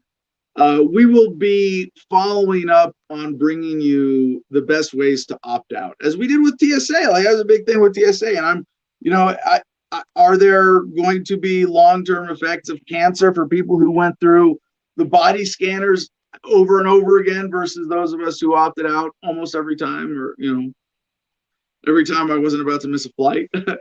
I hope that we not only help people assert their rights, but in a way that had a positive health outcome relative to people who didn't. And we're definitely going to this is definitely going to be an ongoing theme. And it would be, at least by the way I define my journalistic responsibility, a huge failure if I were not to keep telling you, every way to get out of these things. It looks like right now for women, that might be it. Hey, for women, all you ever have to say is, I might be pregnant, or I believe I'm pregnant. And they don't stick you. How does that work for a job long-term for women? Right. Who knows? How long can you be pregnant? But yeah, and I hope everybody appreciates and please keep the comments coming to make sure that we are turning this awareness into practical practices as well. Absolutely. Liberty Mermaid points out, I had test results in 24 hours. It's possible. So, and I wanted to bring up, test. yeah, I don't know which kind of test specifically, but I can point out from personal experience, my brother and his family got tested, and he said that they literally gave them the option. Take your test. We'll let you know in 2 to 3 business days if you passed or failed, or for $150, you can know right now, immediately. For $150, you can know immediately. Well, Yeah, what's I swear to immediately? God, It's that's like what they told within us. an hour, right? So Well, yeah, I mean, yeah, whatever. But it's that you'll know right then, or whatever. You can wait around in a lobby and then find out.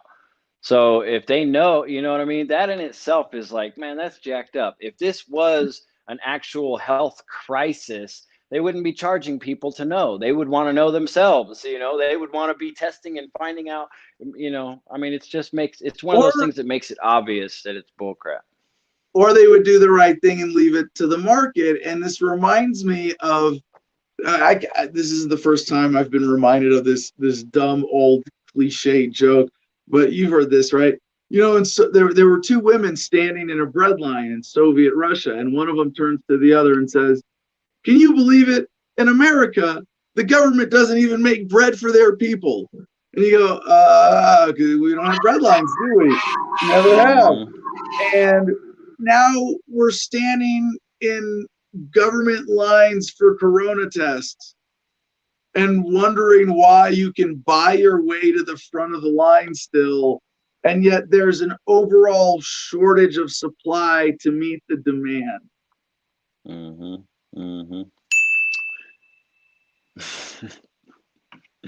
But I want to know what you think about this as well as a topic. Craig Darty brings up, speaking of fertility, Gates says we need to drastically reduce the world's population, which I've heard he said that's a common reference people say. So he's asking if that's a coincidence. And I'm just asking in general, what do you think about the conspiracy that Bill Gates is trying to reduce the population with this? Well, I see two possibilities here, right? One is, and I haven't gotten too far down the Bill Gates rabbit hole, but I'm pretty sure, in talking about the depopulation and fertility issue with him and the vaccine, there is the benign possibility, which is still pretty fucked up, that he just believes as a central planner in reducing the population and reducing fertility. And that's not entirely objectionable. I mean, let's stop for a second. Like, consider this intellectually, right? Like, if you look at the world and you come to the conclusion that population and resources and people would be happier, and therefore we should incentivize this, there's a way to do this that's entirely in line with libertarian values, that would do it by market forces and all voluntary interactions, and say, we're going to pay people to not reproduce. I mean, imagine if Bill Gates, with his billions of dollars, said, "I want to start voluntary sterilization. If you're willing at age 18, you've never had a kid, to say I'm never going to have a kid and I'll get sterilized, I'll give you $1 million." I don't know if there's enough money in the world to like make that practical to have an impact as much as a vaccine, right? That's going to be government sponsored and rolled out and quasi forced on everyone. So it could be just a sort of intellectual coincidence where he's going, well, I'm not really worried about fertility being, is fertility really the highest priority? Is maintaining fertility and population growth really the priority, or is it human happiness of who's here? So in my role, I'm speaking as Bill Gates, in my role in all of this, I'm going to downplay that, and I don't really care. Like, that's still pretty messed up if he's using his position and his credibility to engage in a kind of deceit. But it could be that's the relatively benign version. And then you go all the way to the other possibility, and maybe there's a spectrum here of, yeah, he's involved in this specifically because he is trying to do the most humane population control he can get away with.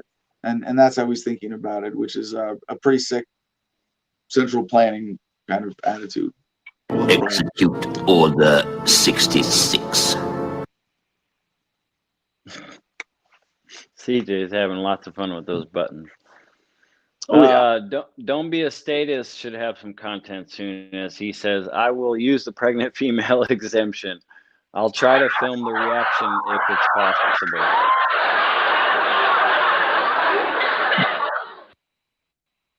That's funny. So yeah, we got another block to do. Well, we have a huge grab bag block. We'll just start getting into these and then check back in with the audience and good news in a few stories. So yeah, let's at least get to two of these. I got pulled up here first. Refreshing my screen and sideways, and we're back. All right. Two stories about China caught my attention recently. This TorontoSun.com headline first. Gunter, no, Canada shouldn't be training China's troops. This is by Lorne Gunter. Let's start with one certainty. The Canadian Armed Forces should not be training China's People Liberation Army in winter warfare tactics, particularly on Canadian soil, period. That's the scandal in the revelation this week by online news site Rebel News and by the Globe and Mail that elements of the Trudeau government were at odds with one another over whether to cancel joint training exercises between CAF and PLA at Canadian Forces Base Petawawa near Ottawa in the winter of 2019. Yeah, that's hey Canadian taxpayers. I guess if you've been paying attention, this isn't like the worst crime of your government by far, so it shouldn't come as some huge surprise. But considering global awareness right now, hopefully this is something that you can put an end to, right? So Gunter goes on, cancel it. Before, during, after, I don't care. The invitation to Chinese troops to come learn the best methods for fighting in sub-zero conditions should never have been issued in the first place. Why should we train an army we are as likely to face in combat as any other in some future war? Now, maybe that's a little fear-mongering, but again, I don't think we're going to be facing a whole lot of large-scale force-on-force combat in an internet globally connected world. But we have seen China, of all governments of the world, I shouldn't say China, the Chinese government, the CCP, Communist Chinese Party, particularly belligerent, almost as if they're competing with the United States government on this count, with what they're doing in Hong Kong, Taiwan, Tibet, and as we're about to see in parts of China as well, with the Muslim population. Okay, so the Gunter goes on. Okay, the Chinese aren't our enemies. You would never trade with your enemy as much as the West trades with China, but they aren't exactly our allies either. We shouldn't be giving them tips on war fighting. Remember the way the left sneered at the Americans when they invaded Afghanistan after 9/11? Ha ha, you created the Mujahideen. The lefty narrative went, and they morphed into the Taliban. So now you are fighting the very people you trained and equipped. And he's saying that we have the same threat now for Canada, finding themselves in a similar situation. So the Trudeau government has attempted to blame their mess on Stephen Harper. Come on, guys. Harper has been out of office for 5 full years. Yeah, of course. Yeah, blame the last guy. It's not our fault. The last guy set this up. And according to Gunter, yes, the Harper government signed a military cooperation agreement with Beijing in 2013. I don't like that either. But nothing in that agreement required the Liberals to bring Chinese commanders to Canada and teach them our military secrets so they could better fight a war against us or our allies. Why do the Liberals never see anything nefarious in the Chinese government's intentions? Yeah, and you really do have to be in denial about that. And it's not China. Stop blaming the whole country for the actions of their criminal government. Yes, we all bear a certain responsibility for our governments, but no, it is the criminal Chinese government that is responsible for so much militarism, belligerency, international conflict.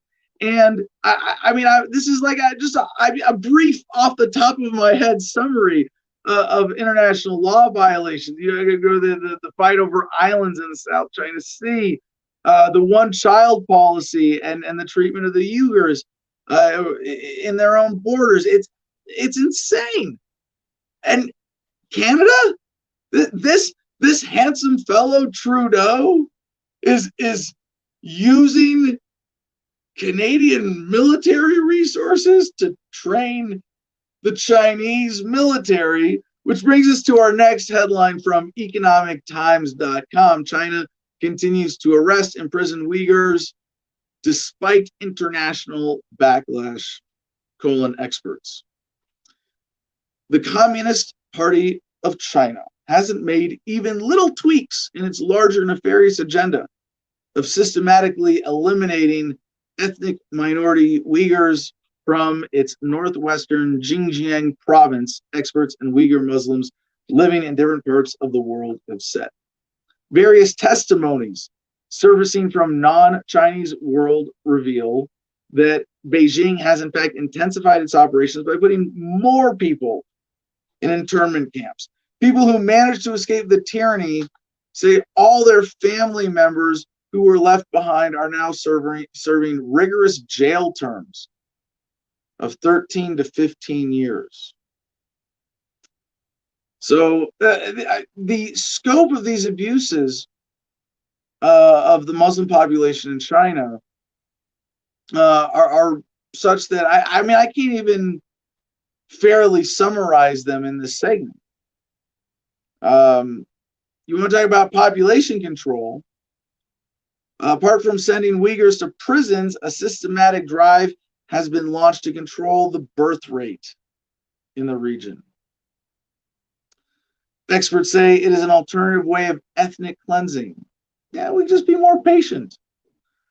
And this is a quote now from Michael Polak, member of the Executive Committee of the Human Rights Lawyers Association. Birth control or forced abortions, which are aimed at preventing the population rise of an ethnic group, are continuing, and the evidence is there. It is also possible that the torture is directed in a way which is meant to destroy the Uyghur people in the region. He also said that under the Genocide Convention, the states can bring a case against a state, China, saying that the state is committing genocide, and the International Court of Justice gets to make that decision.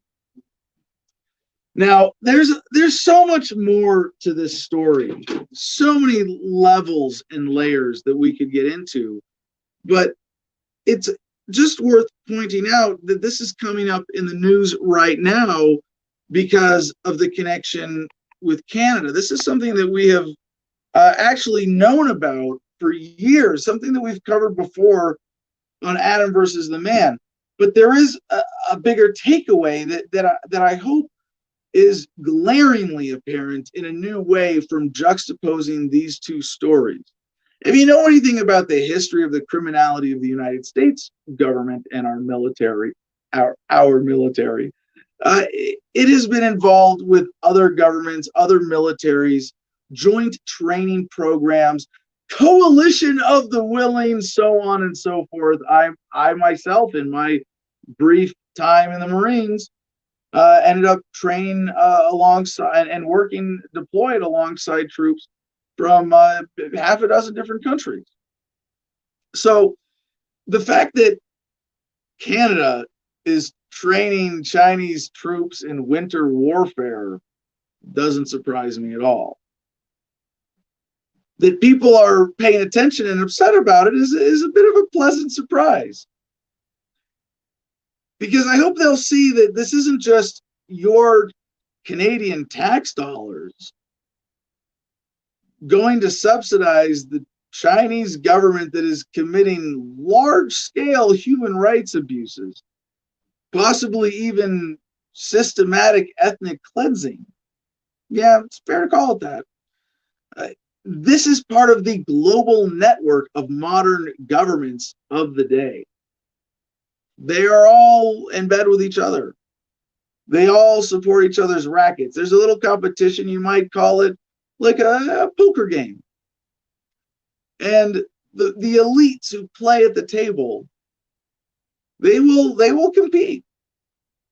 But as soon as someone comes to upset the table, they will all turn on them in unison and shut down any threat to their big global racket of a poker game that is the game that today's elites play.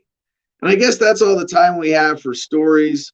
We have a big grab bag still to get to. We're gonna have fun with tomorrow. We got good news.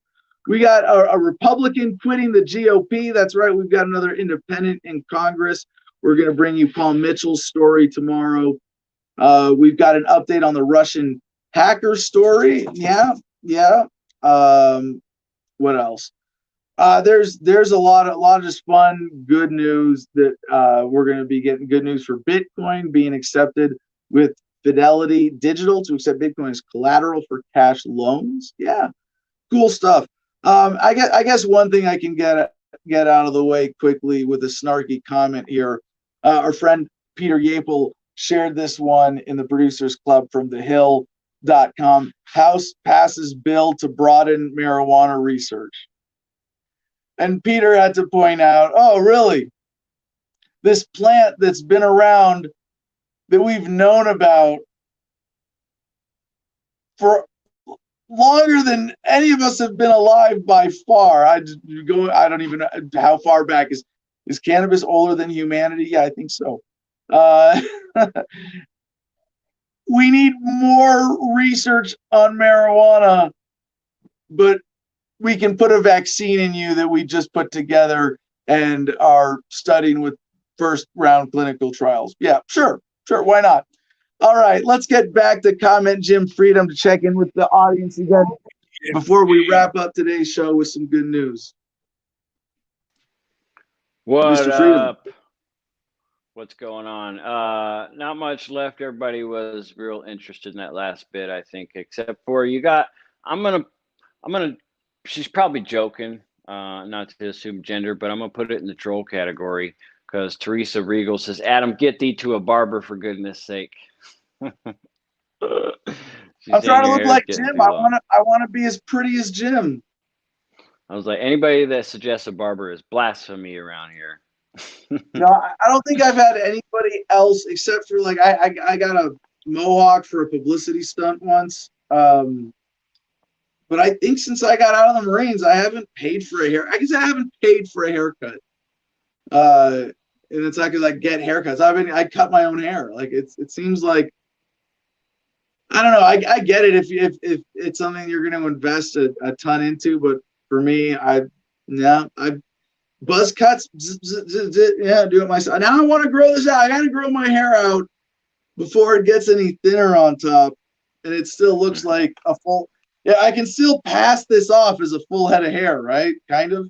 And I gotta make sure the beard matches. So I'm thinking, beard down to the collarbone, hair below the shoulders, at least, before I give up and go back to buzz cuts. Sounds good. I'm with you there. Lastly, Empty Matter wants us to know that Chi-Com are creating super soldiers, just so you know. So be afraid of that. Well, of course they are. Isn't the U.S. military trying to create super soldiers too? Yeah, I'm sure all of them are. They started with LSD in the 60s trying to make super soldiers. Didn't work. That's it. Well, give us some good news for the day. All right. On this day in history, December 15th, 50 years ago today, the Soviet spacecraft Venera 7 landed on the surface of Venus, becoming the first spacecraft to soft land on another planet. The 1,100-pound unmanned probe was also the first to transmit data from another planet back to Earth. On the lander, there were temperature and pressure sensors, as well as an accelerometer to measure atmospheric density. The probe, which traveled for 120 days after launch, also carried a radar altimeter. Yeah, cool bit of science history today. More good news on the state. On this day, 1982, Spain opened its border gates to the people of Gibraltar after 13 years of isolation for humanitarian reasons. On this day, 1989, Romanians began their popular uprising that led to the downfall of dictator Nicolae Ceausescu. On this day, 1993, with hopes of ending a quarter century of bombing, Britain and Ireland signed the joint declaration of peace, inviting the IRA to peace negotiations if they would first observe a 3-month ceasefire. On this day in 1994, Netscape Navigator's web browser was released. On this day in 2001, the Leaning Tower of Pisa reopened after 11 years following a $27 million investment to fortify the structure while preserving its famous lean.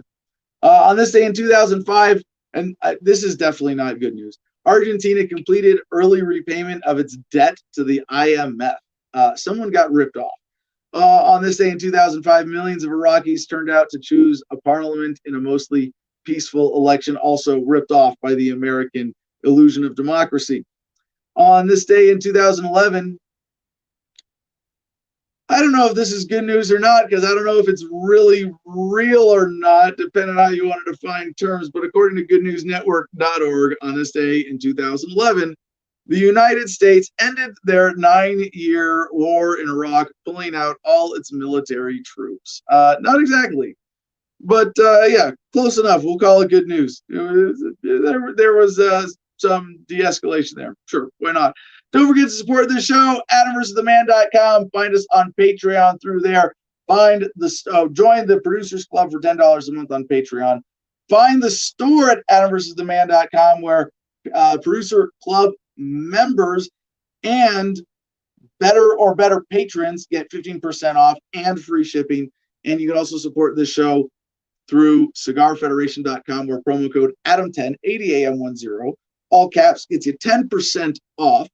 And MakeThemDebate.com. Let's make another debate happen. It's a really cool mechanism. Oh, and finally, follow the Garden of Freedom at the Garden of Freedom on Instagram. And with that, peace and love, y'all. Choose happiness and be excellent to each other.